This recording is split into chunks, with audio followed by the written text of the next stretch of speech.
آج کے افسانے کا عنوان ہے موجدین، ایک بنگالی نوجوان کی کہانی جس کو شک کی بنیاد پر جاسوس سمجھ کر قید کر لیا جاتا ہے اور وہ جیل سے بنگالی جادو کے ذریعے ہمیشہ کے لیے نکل جاتا ہے۔ پوری کہانی سننے کے لیے ہمارے ساتھ جڑے رہیے۔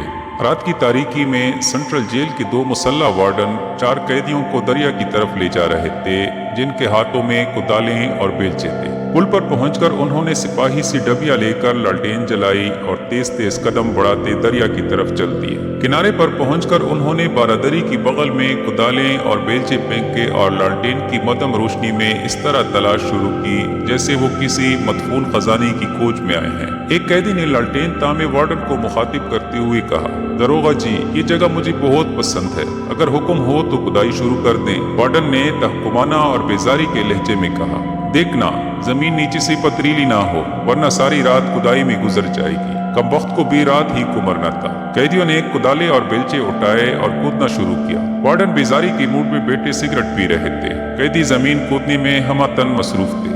رفتہ رفتہ زمین پر کھدی ہوئی مٹی کا ڈھیر لگ گیا اور وارڈن نے قریب آ کر قبر کا معائنہ کیا۔ زمین چونکہ پتریلی نہیں تھی اس لیے وہ بڑے اطمینان کے ساتھ قریب ہی ایک پتھر پر بیٹھا سگریٹ پینے لگا جسے سلگانے کے لیے اس نے لالٹین منگائی۔ کھدائی قریب قریب ختم ہو چکی تھی۔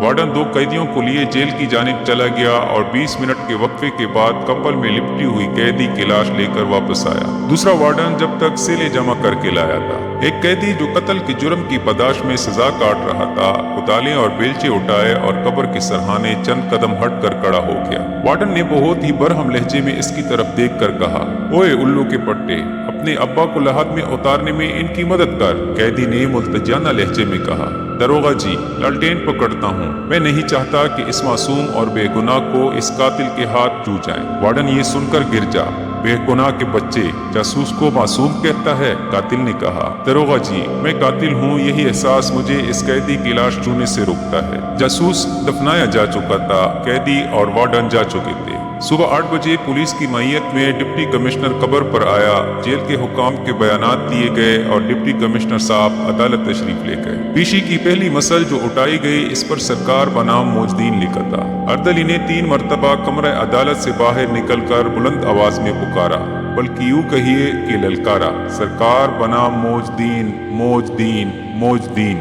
لیکن یہ آواز بدقسمتی سے اس جاسوس قیدی کی قبر تک نہ پہنچ سکی، یا اگر پہنچی بھی ہو تو وہ تعمیل کے لیے نہ آیا، شاید یہ سمجھ کر کہ وہ اب ڈپٹی کمشنر کی قانون کی عزت سے بہت دور جا چکا ہے، اس جگہ جہاں کوئی اور قانون چلتا ہے، جہاں ڈپٹی کمشنر کے سمن کی بھی تعمیل نہیں ہو سکتی۔ ملزم چونکہ غیر حاضر تھا اس لیے ڈپٹی کمشنر صاحب بہادر نے یک طرفہ کارروائی کے لیے مثل اٹھائی اور ریڈر سے جرم کی نوعیت دریافت کی۔ جاسوس، منشی نے نمبر 1 کی کارروائی لکھتی ہوئی کہا۔ ڈپٹی کمشنر نے حکم دیا، ملزم رات کو سینٹرل جیل میں فوت ہو چکا ہے، مثل داخلی دفتر کر دی جائے۔ جاسوس کی سینٹرل جیل میں موت کی خبر شہر بھر میں اس لیے مشہور ہو گئی کہ ضلع کے ڈپٹی کمشنر اور پولیس کے افسروں نے اس کی نماز جنازہ پڑھی۔ آزاد کشمیر حکومت کے نیک سیرت افسروں کو ہر طرف سے داد و تحسین دی جا رہی تھی۔ مجھے جب اس واقعے کا علم ہوا تو مجھے 1 مہینہ پہلے کی ایک شام یاد آئی جبکہ میں دارالحکومت کے ایک ہوٹل میں بیٹھا ڈاک گاڑی کا انتظار کر رہا تھا جس کے ذریعے سے میرے مرمت شدہ جوتے راولپنڈی سے آنے والے تھے۔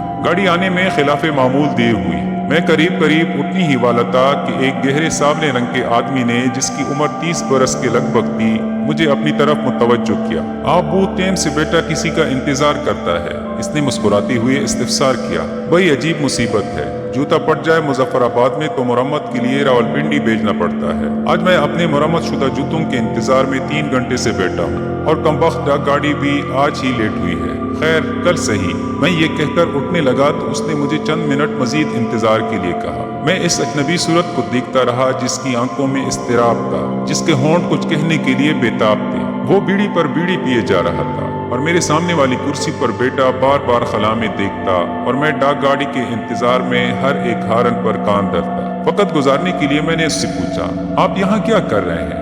ہم بیٹا ہے، اس نے انتہائی سادگی سے جواب دیا۔ نہیں، میرا مطلب ہے یہاں آپ کا کیا کاروبار ہے؟ کاروبار کچھ نہیں کرتا، کشمیر دیکھنے کا شوق تھا، چلا آیا۔ آپ کہاں سے آئے ہیں؟ لاہور سے، لیکن میں مشرقی پاکستان کا ہوں، لاہور میں دینیات کی تعلیم پڑھتا ہوں۔ مجھے گفتگو کے دوران میں اس نے بتایا کہ وہ جس ادارے میں زیر تعلیم ہے خیراتی ادارہ ہے، جہاں کے ارباب اعلیٰ رسید بک چھاپ کر زیر تعلیم کم عمر بچوں کو چندے کی فراہمی کے لیے دوسرے شہروں میں بھیج دیتے ہیں۔ وہ چونکہ کم عمر بچہ نہ تھا، اس لیے اس کو بڑی مشکلوں کے بعد سفیر بن کر آزاد کشمیر میں چندہ جمع کرنے کی اجازت مل گئی۔ اس کی باتوں میں سادگی تھی، محض کشمیر دیکھنے کے شوق میں اس نے سفارت حاصل کی تھی۔ اس نے یہ بھی بتا دیا کہ یتیم خانوں کے نام پر بھیک منگوں کا نام اداروں نے سفیر رکھا ہے۔ جمع شدہ چندہ ان کی جیبوں میں جاتا ہے اور سفیر کا گزارا چڑھاوی کی دیگوں یا محلے والوں کی خیرات پر ہوتا ہے۔ دینیات کی تعلیم مساجد میں دی جاتی ہے۔ مجھے اس کی باتیں سن کر بہت دکھ ہوا، واقعی وہ ہمدردی کے قابل تھا۔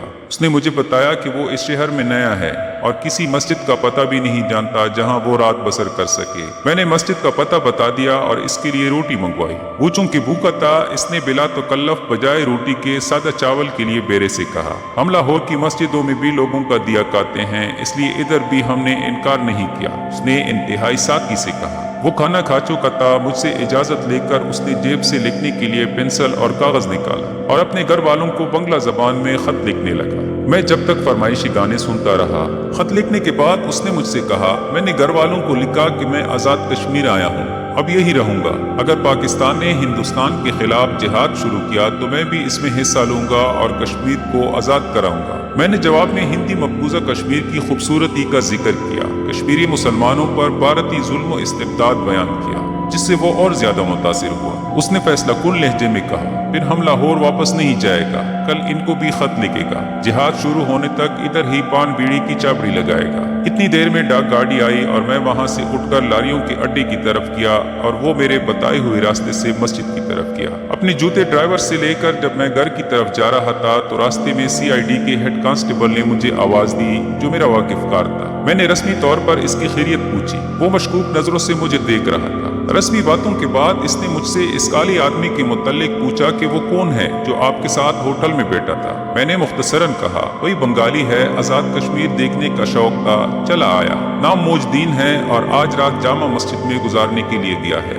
ہیڈ کانسٹیبل نے رازدارانہ لہجے میں کہا، لیکن وہ تو ہوٹل میں بیٹھا کچھ عجیب و غریب زبان میں خط لکھ رہا تھا۔ مجھے اس پر کچھ شبہ بھی ہوا۔ وہ عجیب و غریب زبان نہیں، اس کی مادری زبان بنگلہ ہے، ہاں تمہارے لیے اجنبی ہے۔ اتنے میں میرا مکان قریب آیا اور میں خدا حافظ کہہ کر گھر چلا گیا۔ مجھے یہ معلوم نہ تھا کہ CID والوں کو دن کی کارگزاری کی رپورٹ دوسرے روز صبح سویرے دفتر میں دینی پڑتی ہے، اور اگر رپورٹ نہ دی گئی تو جواب طلبی ہوتی ہے۔ ہیڈ کانسٹیبل صاحب بھی دن کی کارگزاری میں کچھ نہ کچھ دکھانا چاہتے تھے، اس لیے انہوں نے گھر جا کر حکومت کے صدر مقام میں ایک غیر ملکی جاسوس کی آمد کی رپورٹ اس طرح دی کہ دوسرے روز موجدین پان فروشی کے لیے چونا کتا خریدتا ہوا گرفتار کیا گیا۔ پان، چونا، کتا وغیرہ بھی اس کی جاسوسی کی ایک کڑی بن گئی۔ اور CID والوں نے مزید رپورٹ دی کہ جاسوس چونکہ پان کھانے کا عادی ہے، اس لیے اسٹاک خرید کر ہمارے فوجی پکٹوں کی پوزیشن دیکھنے پہاڑی علاقوں میں جا رہا ہے۔ موجدین کا چلان ہوا۔ ڈپٹی کمشنر صاحب بہادر نے الزامات کی سنگینی کے تحت جاسوس کو 15 دن کی ریمانڈ پر پولیس کے حوالے کر دیا،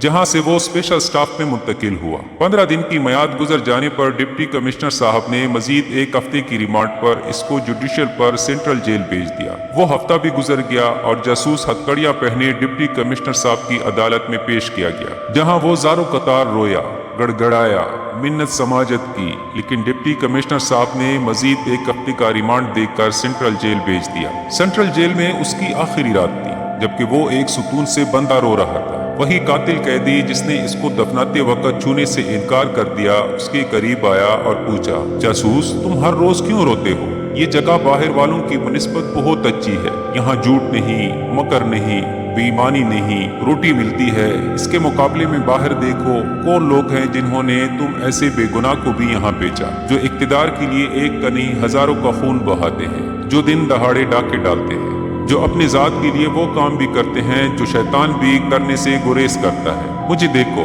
میں نے قتل کیا محض ایک بے بس عورت کے ناموس کے تحفظ کے لیے۔ بہرحال مجھے تم سے ہمدردی ہے، اگر تم باہر جا کر خوش ہو تو خدا تمہیں آزاد کرائے گا۔ موجدین نے قیدی کی باتیں سنی اور بالکل خاموش بیٹھا رہا۔ قیدی نے موجدین کو بہلانے کے لیے ازراہ مذاق کہا، سنا ہے بنگالی جادو جانتے ہیں، تم بھی جادو کے ذریعے سے باہر جاؤ۔ موجدین نے کہا، ہاں میں اس قید سے رہائی کا جادو جانتا ہوں، میں آج ہی یہاں سے بھاگ جاؤں گا، بہت دور، جہاں سے دنیا کی کوئی طاقت مجھے واپس نہیں لا سکتی۔ اتنے میں کانے کی گھنٹی بجی۔ قیدی اپنی تالی لیے دال روٹی لینے گیا۔ آدھ گھنٹے کے بعد اچانک جیل کی گھنٹی بجنی شروع ہوئی اور متواتر بجتی رہی۔ داروغہ جیل کئی وارڈنوں کے ساتھ جیل کے احاطہ میں داخل ہوا اور جاسوس کے گلے سے رسی کا بندہ کھولا جو اس نے خودکشی کے لیے استعمال کیا تھا۔ جاسوس بھاگ چکا تھا، اس کو رہائی مل گئی تھی۔ بنگال کا جادو کام آیا تھا۔ موجدین کی لاش کے ارد گرد قیدیوں کا ہجوم تھا۔ داروغہ جیل نے چند ایک قیدیوں کو وہاں ٹھہرنے کا حکم دیا اور باقی ساری قیدی بارکوں میں چلے گئے۔ موجدین کے چہرے پر اب بھی مسکراہٹ تھی۔ وہ اس قانون پر مسکرا رہا تھا جس نے اس کو جاسوس بنا کر قید کیا تھا۔